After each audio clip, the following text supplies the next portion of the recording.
shrimp cocktail being passed around. There are prospects pumping iron about 200 feet away from us, and Rhett Bryan of Titans Radio is here with us off the top. I don't know what else to do, Rhett. I'm disoriented. Bench press, shrimp cocktail from St. Elmo's, and me. That's and you. A pretty good trifecta. The main event. Oh, see, Kirby had the opportunity. He could have taken the shrimp cocktail. You smell the horseradish in that. It stings the nostrils. It's good stuff, though. Oh, no doubt. This whole week is good stuff, and we're happy to have Rhett with us. Will Bowling, I got to tell him, don't wade into that, tiptoe into that, because you will be, you'll be springing tears. Yeah. I'm telling you. No, have you not had this? Oh, you're an idiot. You got to be real careful. I'm serious. I mean, your sinus cavities will open. So, should we have him on a headset for this? Does that translate as good audio? Somebody eating shrimp cocktail and having their only face we melted? can describe. Oh, well, we can do the play-by-play. We're pros. I think we can do that. We're happy to have you into the show, by the way. Welcome in. 615-737-1045. Oh, I'm waiting for it. Wait till it hits. Wait till it hits. I'm waiting for it. No. It will burn your brain. Don't nod at me. Don't nod at me.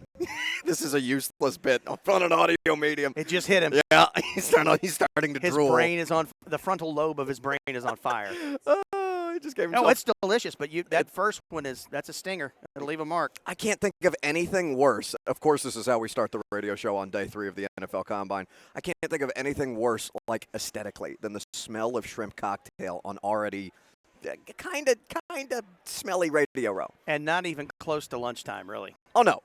What is it, 10 a.m. at home, 10:07 a.m. at home? It's 11. It's kind of close here, but still, the shrimp cocktail is flowing, as are the prospects. Doing bench press currently, like I said, about 250 feet from us. Offensive linemen and running backs speaking with the media today. Quarterbacks, tight ends, and wide receivers working out for all the coaches, GMs, and front office personnel that are here to evaluate. As is Rhett Bryan, been doing great work with Titans Radio all week long. You know this if you're a subscriber to the official Titans podcast. And if you're not, get there now. Well, maybe not right now, but after the show. Subscribe, rate, and review, and you can get all of the great content. They are currently in the process of interviewing Cynthia Freeland, who will be on an upcoming edition of the OTP. But, Rhett, we're here to talk ball. We're here to talk shop. What have you made of the process? Well, I guess we haven't talked about the draft, you and I, just yet. That's right. On the whole. Yep. Your initial thoughts on this draft class and where you see us heading now that we're kind of in the mix and in the middle of this thing where decisions are actually being made? Well, a couple things out of the Combine. First of all, this is where the conversations begin team to team about whether a quarterback or a prospect is traded or if there's a trade that happens on draft night. Those conversations begin here because everyone's here. Right. All the GMs, all the personnel, all the head coaches. And so that happens. And then the medical information that you glean from the medical visits and the prospects themselves. And then, of course, those interviews, which go now back to face-to-face instead of virtually like they did during the pandemic last year, and a little more normalcy to this thing.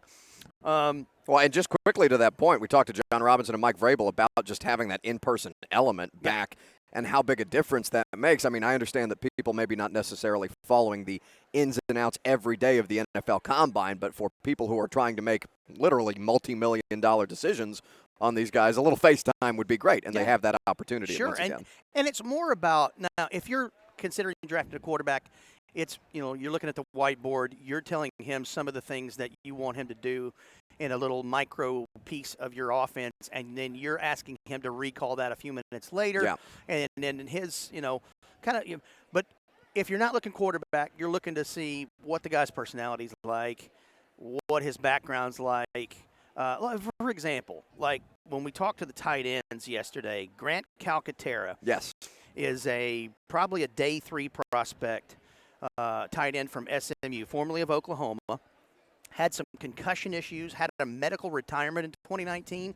And so between that and this last season where he went to SMU and had a nice year, he went back home to California and got certified as a fireman, and an EMT. It's a crazy and story. Was waiting to be, to get a job. He was doing ride-alongs and those things, and then decided he was going to go back to football. And so here he is trying to make his NFL dreams come true. But he certainly will be a first responder when his career is done, whenever that is. That's just one little story of the 324 guys that are here. Yeah. So in the process of this thing, it really starts with the bowl game, Senior Bowl. This is the next step with the combine. And then the pro days happen all throughout March and early April. And then you go to the draft itself. So we're getting towards the finish line of the process, and this is where a bunch of it happens. And again, for the scouts and the evaluators, it's not, they're going to look at their exercises and their 40 times and those things, but it's really the medical and talking to the kids face-to-face is what they need. They have film to evaluate to see what's what. Sure. No, this thing, the Underwear Olympics. The Underwear Olympics, this tremendous event that brings us all to Indianapolis, Indiana, once a year under normal circumstances. The primary existence, or it's still existing, is because of the medicals first and foremost, because it's just so much easier to get everybody together in one place and have the medical teams be able to assess the prospects for themselves. But for our purposes, Rhett, and for the Titans' purposes, of course, this day in particular with offensive linemen and, really with running backs as well in later rounds, this is a day that I'm very, very much interested. We've already spoken to a great many of the prospects so far, the offensive linemen. Cade Mays from University of Tennessee, Dylan Parham from University of Memphis. Cole Strange from UT Chat. Yeah, that's an interesting guy. And all those guys have talked to the Titans at least in an informal or at the Senior Bowl or here. Yeah, well, that's because some of them, all three. It's a massive need. There needs to be significant additions as far as the protection for Ryan Tannehill is concerned. And, in speaking with John and Mike yesterday, I think they were very transparent about the idea that Tannehill also needs to elevate, but to get him a little bit of help up front, to buy him a little bit more time, is going to be the objective, one of the objectives of this particular draft. 100%. Yeah, they've, I think you heard Mike Vrabel there, I guess, at the end of the year in his closing press conference about we have to be great around him and make things better around him. And you can interpret that however you want, but certainly this is a part of that process. And it's good for the Titans in the fact that if you do happen to cut a left guard in Roger Saffold to save some money, because money's an issue, it always is. Every year. But this draft is rich in interior offensive linemen, offensive tackles, those kinds of things. And to your point about running back, I don't know how much longer the Darren Evans experiment goes forward, but I'm very anxious to talk to some running backs here in a few minutes.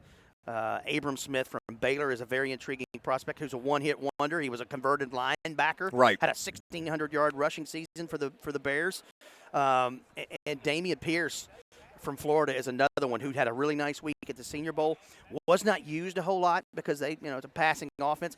There's several games he didn't even have 10 carries in a game. So there's tread on the tires. Yeah. And I like what he can do. So, there's just a couple of the guys that I want to talk to in this. And you can tell John Robinson and Mike Vrabel yesterday, they are certainly dialed in and ready to try to move forward. You saw how disappointed John Robinson was in speaking to an one-off from the podium in the huddle. Yeah, the sidebar. Got very emotional. And I said it on Twitter. I'm like, look, this is exactly what Titans fans have been feeling for the last month. They're angry. They're sad. At the prospect of what could have been, win that one, and the next week you're hosting the AFC Championship game. Yeah. That's never happened in Nashville. It stings, and they know it does. Oh, without question. Rhett Bryan, executive producer of Titans Radio, of course. You can hear him on the OTP. He's very heavily involved, of course, in the draft coverage here on 104.5 The Zone and across the Titans Radio network. To that end, Rhett, because far be it from me to be the arbiter of human emotion. But I think it was important for fans to see John feeling the same thing that they are feeling. But at this point, and again, I'm a bit of a cynic, like at what point is it just like, okay, everybody move on. Like everybody move on. It's over. It's done with. We are now in the process. They are now in the process of retooling. Yeah. At some point, it just has to you're always going to dwell on how it ended because it ended so catastrophically, for lack of a and better abruptly. term, with the expectations that this was going to go, right? Like this thing's built to win You're and not just 100 win. miles an hour on the train, and then all of a sudden you hit the brakes. Right. I'm writing articles last night about, they're in a win-now window, except really they could have done it last year had it not come to that kind of end. But at what point can we just say, all right, enough with that game, move forward? Well, and I think that's maybe one way he was trying to convey that. And, like, look, I'm still hurt about it too, but we got to move forward. Yeah. That's kind of another part of that I took out of that is that, once the draft comes, then there's OTAs, then there's minicamp. Next thing you know, it's time to crank up football again. So, they'll have to move on. Yeah. And at this point, I mean, you talked about moving on. I don't know whether the Titans, what the Titans will do as far as their running backs behind Derek are concerned. But I do think that's a big talking point for people this offseason, given how well Deontay Foreman and Dontrell Hilliard performed in Derek's absence. And then to move forward and talk about Darren Evans, a guy who internally it does not feel like things are trending in a positive direction outside of the injury themselves, at least from my observations and talking to people. I don't know how much longer they can continue that experiment without trying to bring in new blood to give Derek somebody competent to spell him. Yeah, I mean, you've got to be available. Yeah. And Darrington, unfortunately, has not been available. Yeah. Due to injury. And, you see Derrick Henry's first major injury at this level and really in his football career. So you start being concerned about those miles accruing and the tread depth on the tires getting thinner and thinner. So, you've got to have somebody. You're not going to get another Derrick Henry, but I'm saying you've got to have somebody just to spell something.